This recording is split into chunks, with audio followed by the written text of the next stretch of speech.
ତିନି ରଥରେ ଉଠିଲା ଚାରି ନାହାକା। ମହାପ୍ରଭୁଙ୍କ ତିନି ରଥର ଆଜି ଚାରି ନାହାକା କାର୍ଯ୍ୟ ଶେଷ ହୋଇଛି ଏବଂ ମହାରଣା ସେବକ ଭୋଇ ସେବକଙ୍କ ସହାୟତାରେ ଏହି ଚାରି ନାହାକା ରଥକୁ ଉଠିଛି। ପୂର୍ବରୁ ସ୍ନାନ ଯାତ୍ରା ଦିନ ଏହି କାର୍ଯ୍ୟ ହୋଇ ଆସୁଥିବା ବେଳେ ଚଳିତ ବର୍ଷ ସ୍ନାନ ପୂର୍ଣ୍ଣିମା ଯଥେଷ୍ଟ ପୂର୍ବରୁ ଏହି କାର୍ଯ୍ୟ ଶେଷ ହୋଇଛି। ତେବେ ମୁଖ୍ୟ ମହାରଣାଙ୍କ ପରାମର୍ଶ କ୍ରମେ ଭୋଇ ସର୍ଦ୍ଦାର ରବି ଭୋଇଙ୍କ ତତ୍ତ୍ୱାବଧାନରେ ଭୋଇ ସେବକମାନେ ତିନି ରଥର ପାଞ୍ଚ ଦଣ୍ଡା ଉପରକୁ ଦୁଇଟି ଲେଖାଏଁ ଗରଗରା ଉଠାଇବା ପରେ ତିନି ରଥ ମହାରଣା ସେବକମାନେ ମାପ ପ୍ରକାରେ ଗରଗରା ପଛ ଭାଗକୁ ଅର୍ଦ୍ଧଚନ୍ଦ୍ରାକାର କାପ ଖୋଦେଇ ସହ ବିନ୍ଧ କଲା ପରେ ତିନି ରଥର ଓଝା ସେବକମାନେ ଗରଗରାରେ କଣ୍ଟା ବାଡ଼ିଆ କାର୍ଯ୍ୟ ସମ୍ପନ୍ନ କରିଥିଲେ। ତିନି ରଥର ପାଞ୍ଚ ଦଣ୍ଡା ଉଭୟ ପାର୍ଶ୍ୱରେ ଗୋଟିଏ ଗୋଟିଏ ପୋଲ ଗୟଳ ଆଗ ଏବଂ ପଛ ନିରାଡ଼ି ସହ ସଂଯୁକ୍ତ ହୋଇଛି ବା ମୋଡ଼ା ଯାଇଛି।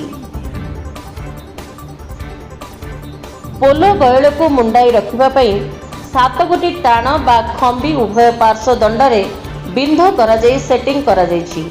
ତିନି ରଥ ଚାରି ନାହାକା ଉଠିବା ସହଜ ହେବା ପାଇଁ ଭୋଇ ସେବକମାନେ ପୋଲା ଗୟଳ ଉପରେ ଭାରା ବାନ୍ଧି ଫାଳି ବଟନ କାଠ ପକାଇଛନ୍ତି।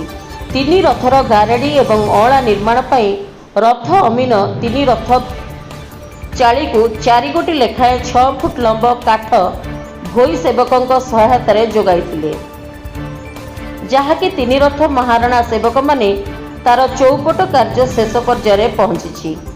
ତିନି ରଥର ଶେଷ ଦୁଇଟି ଲେଖାଏଁ ଗୟଳର ଚୌପଟ କାର୍ଯ୍ୟ ତିନି ରଥର ମହାରଣା ସେବକମାନେ ଶେଷ କରିଛନ୍ତି। ରୂପକାର ସେବକମାନେ ତିନି ରଥର ନାଟ ଗୋଡ଼ରେ ବହୁରୂପ ବା ଗନ୍ଧର୍ପ ରୂପ ଖୋଦେଇ ଜାରି ରଖିଛନ୍ତି। ରୂପକାର ସେବକମାନେ ତିନି ରଥର ନାଟ ଗୋଡ଼ରେ ରୋହୁ ରୂପ ବା ଗନ୍ଧର୍ପ ରୂପ ଖୋଦେଇ ଜାରି ରଖିଛନ୍ତି।